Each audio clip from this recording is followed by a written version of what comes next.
Welcome to the Far and Beyond podcast, hosted by the Contracts and Fiscal Law Department at the Judge Advocate General's Legal Center and School. This podcast is for the federal government attorneys navigating the complex intersection of acquisitions and fiscal law and policy. I am your host, Major Ellie Sewell. And I'm Major Jason Floyd. On this episode of Far and Beyond, we'll delve into the enduring history of the Buy American Act. This is a critical area for us in federal contracting, particularly within the Department of War, as these regulations are designed to strengthen the American economy and prevent the displacement of manufacturing and jobs by foreign labor. So, Ellie, I've heard a little bit about the Buy American Act. Is that the only thing out there that strengthens the American economy? No, Buy American Act isn't the only one, but it certainly is probably one of our oldest that we have in place still. So the federal government has a long history of implementing domestic preferences, dating back to the Great Depression. So, Ellie, I've heard in passing that the Buy American Act is really all about creating this domestic preference. What is a domestic preference and how far back does it go? So the federal government has a long history of implementing domestic preferences, dating back to the Great Depression. Today, there are three major domestic preference regimes we deal with: the Buy American Act of 1933, or BAA, the Trade Agreements Act of 1979, TAA, and Department of War specific restrictions. Then, Berry and Kistler amendments and specific NDAA restrictions. These all require federal agencies to purchase items produced or manufactured in the United States, though they come with various exceptions and exemptions. Navigating these can be complex, making compliance a significant challenge for federal contracting personnel. Got it. So those are the domestic preference regimes. Are we pretty good at compliance? Not really. In a DoD IG audit report from August 2015, the IG found that the Navy failed to consistently comply with the Berry Amendment for 11 of 23 audited contracts. Additionally, the Navy and Marines contracting personnel did not ensure compliance with the Buy American Act for 12 of 32 audited contracts and failed to include mandatory domestic preference terms in contracts and lacked sufficient knowledge of the Buy American Act and Berry Amendment. In February 2016, the DoD IG found compliance issues with domestic preference in an audit of 54 Air Force contracts. This is a very difficult area of the law, especially when it keeps changing, which we're going to talk about. Today, I think we'll just focus on the Buy American Act. Okay, so I get it. There's a bunch of different domestic preferences out there, different regimes, as it were. How far back does the Buy American Act go? The Buy American Act was first introduced during the Great Depression. Its primary goal at that time was to protect American jobs from inexpensive foreign labor. The history of the BAA reflects the tension between protecting American jobs and industry and fostering international trade and diplomacy. The original bill, known as the Wilson Bill, was introduced by Representative Wilson in March 1932. It aimed to prioritize U.S. manufactured and unmanufactured goods for public use, requiring that these materials be mined, produced, or manufactured wholly within the United States. Any goods for public use? That seems pretty comprehensive. This initial version was quite stringent, even requiring components with an end product to be of U.S. origin. However, even with these strict requirements, the bill included specific exceptions. Foreign products could be used if they conflicted with public interest, incurred unreasonable cost, or when domestic materials were unavailable. So for a domestic preference statute that excluded those, it seems like there probably would have been some pushback, right? Yes. So concerns were raised about potential retaliation from other countries, as you can expect, and the negative impact on international trade, so especially with European nations. One argument was this bill was unpatriotic, as it would decrease trade rather than increase it.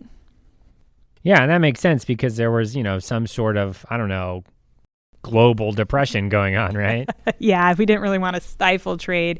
We really were trying probably to encourage it, really trying to encourage jobs, especially with certain countries in Europe who are our allies. We really didn't want to hurt them at this time. Sure, that makes sense. So what came next, though? So we obviously still have an act, so what happened? So in 1933, Senator Johnson offered a revised version, which Congress adopted on March 3rd. This version introduced one crucial difference. It no longer demanded that goods be manufactured entirely from U.S. materials. Instead, it required that the end products be manufactured from articles, materials, and supplies that are substantially all produced in the United States. This adjustment was a strategic move aimed at balancing the need to protect American manufacturing without stifling foreign trade. Well, Ellie, we didn't just not import things, right? So what did the statute require for those goods that were going to be imported that were not substantially all produced in the United States? So basically, the Buy American Act operated as a super tariff. It imposed on foreign manufacturers seeking to do business with the government. So the government applied a price evaluation factor of 25% to a manufactured product if the cost of the foreign supplies used to manufacture the product was more than 25% of the total cost of all such supplies. This was the first test applied to foreign goods under the Buy American Act. So it was an evaluation factor, which most of us, I think, are pretty familiar with. Okay, that makes sense. All right, so is the percentage increase for that price evaluation factor still 25% today? So no, a significant shift occurred in 1954 when President Eisenhower issued Executive Order 10582. This order redefined what constituted a foreign product, establishing that materials would be classified as foreign origin if the cost of the foreign products used accounted for 50% or more of all components in their production. So EO 10582 also altered the price differential used to determine if domestic materials were unreasonably priced compared to foreign ones, changing it from 25% to either 6% or 10%, depending on the price of the foreign materials offered. So are you saying, Ellie, that if a product had 49% or less of their components were foreign produced, then this did not apply? That's right. Okay, what was the next major shift? So really, the Buy American Act remained largely unchanged until 2009, when the Federal Acquisition Regulation Council waived the cost of components test for commercially available off-the-shelf or COTS items. Ellie, let me stop you there. What is a COTS item? A COTS item is a commercial product sold in the marketplace without modification for the government. So what this waiver meant was that as long as the COTS items are manufactured in the United States, they can qualify as domestic end products, regardless of where their components originated. It's also important to remember that BAA restrictions do not apply to information technology that is a commercial product. Interesting. That IT aspect is a really interesting one, actually. It's probably because we weren't making a lot of that stuff here, right? I think it was also hard to decipher what products, especially on commercial items, trying to walk into Walmart and decide, is this item a foreign product or a domestic product? You would have to start tracking where each individual part came from. I think logistically, it was going to be hard. So that's just a common sense approach to it. I see. Okay. So when I first got into contracting as a practitioner, there was a lot of emphasis placed, and it seemed to be renewed on the Buy American, all that stuff, domestic preferences. What happened? What am I thinking about? So you're exactly right. In the last several years, several executive orders have significantly influenced the interpretation and application of the Buy American Act. So starting on April 18th, 2017, President Trump signed Executive Order 13788, Buy American and Hire American. This order aimed to strengthen laws promoting domestic manufacturing and employment, focusing on economic and national security. It directed agencies to ensure compliance with Buy American laws, evaluate the impact of waivers on U.S. manufacturing, and propose policies to maximize domestic materials usage. Agencies must evaluate whether cost advantages for foreign products stem from practices like dumping or subsidies, while emphasizing the priority of purchasing domestic goods and promoting economic growth. This EO did not directly modify the Buy American Act itself, but definitely brought it back to the forefront. So building on this, President Trump then signed Executive Order 13858, strengthening Buy American preferences for infrastructure projects, on January 31st, 2019. Specifically, this order encourages federal agencies to use U.S.-produced iron, aluminum, steel, cement, and other manufactured products in federal contracts. This order further emphasized the importance of procuring domestic goods with federal funds, but again, did not modify the BAA. Notably, this EO was partially revoked by a later executive order. All right, so you talked about two of the executive orders that occurred early on that are really focused on materials. Is there anything else that came after that? So a truly significant change came with President Trump's Executive Order 13881, maximizing use of American-made goods, products, and materials, issued on July 15, 2019. After 65 years, this order revoked EO 10582 that President Eisenhower originally signed and eliminated the 50% cost of components test for manufactured products. Instead, President Trump directed the FAR Council to implement a new test with 3 proposed rules. So first, iron or steel COTS items must be manufactured in the U.S. with only 5% of the total cost attributed to foreign iron or steel. Second, non-iron steel end products are considered domestic if more than 55% of the total cost of all components is from domestic sources. And then third, it introduced price adjustments on foreign offers to prioritize domestic suppliers, applying a 20% adjustment for large businesses and a 30% adjustment for small businesses on the price of foreign materials. However, it's important to note that if an item was a non-iron steel COTS item, the cost of components test would not apply. Okay, so one of the big takeaways there then is if it's a COTS item and it's not iron or steel, then we're not talking about the cost of components test. That does seem like a pretty big shift. It was a big shift. This was the first significant change to the BAA in 86 years. But its impact was short-lived, as it was subsequently revoked by President Biden's Executive Order 14005. So President Biden issued Executive Order 14005, ensuring the future is made in all of America by all of America's workers, on January 25, 2021. This comprehensive order aimed to strengthen domestic content restrictions in federal procurement. With this executive order, President Biden revoked Section 5 of Executive Order 13858 and Executive Order 13788 and superseded both Executive Orders 10582 from President Eisenhower and Executive Order 13881 from President Trump. That sounds like a lot of change. What are some of the key issues that were drawn out there? So some of the key provisions from this executive order included the establishment of a Made in America office within the Office of Management and Budget, OMB, tasked with enforcing domestic preference statutes and reviewing waivers.